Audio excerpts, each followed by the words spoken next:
everyone. Welcome back to our ISG HR Market Pulse. Stacy and I are glad to be back with you this week to pick up with some new topics for the new year.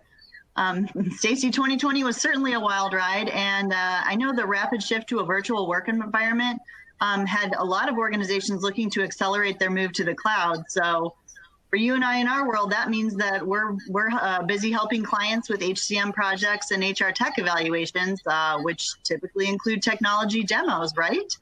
And so, as we move into 2021, I know we're hopeful to get back to more in-person activity soon, but it does look like most companies are going to be remaining virtual through at least the first half of the year. So with that in mind, you and I have had some experience with conducting virtual HR technology demos over the past few months. So, I know we thought it would be good to share some of our thoughts on how to conduct a successful and engaging HR technology evaluation in a virtual world. Yeah, exactly. With many organizations that, they had been delayed last year and now set to start or recommence, a lot of the projects here in 2021. So we are starting to see, really good, interest in the market to be able to accelerate their journey coming out of it. And exactly to your point, we expect a lot of those are going to be virtual through at least the first half of this year. So, yeah, I thought it would be great to share a few of the tips that we've seen be most successful here. Sounds good. So what guidance do we have for folks who are embarking on this tech evaluation? Yeah, I'll start out. So, the first tip here is important, I think, regardless of whether, it's virtual or not. And it's really focusing around those key use cases to evaluate technology so that it is a more apples to apples comparison across the providers that you're looking at. So the use cases should really focus on, companies' unique requirements, the most critical processes, having that structured process, an agenda to cover those most critical use cases, over the course what is often a multi-day, evaluation of each provider, is really important. So making sure you've got the right amount of time for each of the functional area based on the use cases, that, are to be demoed, because otherwise kind of left up, to the vendors, they do a great job of kind of demoing, the scripts and the areas that, that they, want you to see. But, your team may likely walk away saying, they can't really assess if it fits their unique requirements and their processes. So defining those key use cases up front, making sure you're focusing on those critical areas, those unique requirements, and having kind of a structured approach to the virtual demonstrations, is pretty important. The second one that I'll highlight here is really around leveraging, the chat functionality. So whether it's Zoom or Teams or what other virtual platform, that you might be using, making sure, that the vendor has someone on point to really answer questions throughout the demo can really facilitate an effective process when you're doing this virtually. Often, it's challenging to get through a lot of content to show a lot of the great capability in a short amount of time. And so for vendors to be able to, not interrupt their flow, make sure they get through the use cases and the material, but then also address those immediate questions or needs that anyone in the audience might have. As they're going through can just be really helpful and also kind of keep the audience engaged. And I know, Kelly, you and I have both been through a number of these. And so I don't know if you'd add anything, to that based on some of the demos that you've seen recently as well. Yeah, I think both great points. Like you said, with the use case and scenarios, it's important in a virtual or a non-virtual world, right, to make sure you're getting a good apples to apples comparison with vendors. So still holds up in these virtual tech evaluations. And definitely the chat functionality has been key. I've kind of done some shorter, 2-hour demo type sessions and then the all-day sessions. And I think the chat's been successful and a great tool in either scenario. In those shorter sessions, like you were, saying about the vendors are trying to get through their content, so it doesn't interrupt the flow. You don't get bogged down, and you can still have somebody answering the questions.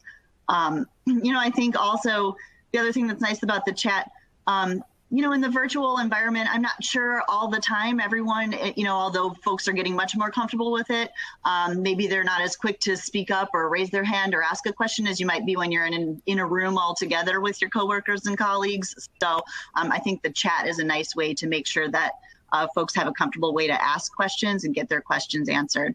So I think I agree that's been a really key piece of successful virtual tech demos. Yeah, great. The third tip we had here is really around kind of keeping the audience engaged. Engagement is really critical in these virtual settings, and particularly those, day-long demos that, can often occur. And so planning for whether it's lots of breaks, kind of key points of, interaction, and leveraging what collaboration, tools that, vendors have to be able to get the audience to participate. So, we've seen vendors that have maybe started out, what are your objectives for the day, or what are your objectives for your HCM implementation? And folks may be chatting in, a word cloud or, other components. And so, or there may be polls kind of interspersed throughout, the meeting, and it's an opportunity to gather feedback, from the client and actually have something, that the vendors can take away and use later as well. And so there's a variety of different ways to do it, but certainly making sure that your audience stays with you, through it is important. And then the last one we had here, I'd put, is related, is really around, getting the user experience. So, user experience remains just such a critical part of the technology selection. So enabling the team to really understand, how the process is supported by the technology, how can it be, configured, is the technology intuitive, and comparing kind of the user experience across different solutions. And this could be a vendor-led kind of sandbox where they might be taking you through some trial use cases and enabling, the audience to also go in and do those same transactions. Or it could be something simple like the mobile challenge that we've seen, and asking, the vendor just putting out a quiz and asking who can, find most quickly, view their paycheck, or how much PTO time I have, or ask the digital assistant a question, or, other kind of quiz questions or areas where they get an opportunity to see what the mobile experience, would look like, and, experience a little bit of the technology. So a means to incorporate that and to get that perspective, again, is just, I think, a great avenue for folks, particularly in these virtual settings. Kelly, any others that I've missed that you would highlight for today? No, I think those are the, big ones that we've seen. Absolutely agree. The polls, the, engagement tools, and the mobile challenge where folks can get some hands-on experience with the tools that they're taking a look at and evaluating. I mean, that's what it's all about, right? They're trying to figure out, and you're all trying to figure out, how's this going to work for my organization? So, I think those have been key and helpful tips for evaluating technology virtually. So. Yeah. And I think we're really glad to see, that, organizations, it's not, this virtual environment has not slowed down companies from, effectively evaluating their HR technology, solutions in the market. And I think the vendors have also done a really nice job in terms of stepping up and making the virtual sessions effective, for their clients. So. Yeah, absolutely agree. I was going to chime in with that same point that I think, the vendors have figured out how to adapt to this very quickly. And, we've seen folks doing a great job all the way around with this. So we will know that we'll be continuing for a little while, but I feel confident that it'll be continuing successfully. So I think those are the tips and the info that we have for the group today. So, as always, we invite you all to connect with us on LinkedIn by joining our digital HR connections community, and keep an eye out there for new polls and discussion topics. And, please let us know what you'd like to talk about in 2021. We're excited to continue engaging with you. So thanks to all for being a part of the conversation, and have a great day. Thanks, everyone.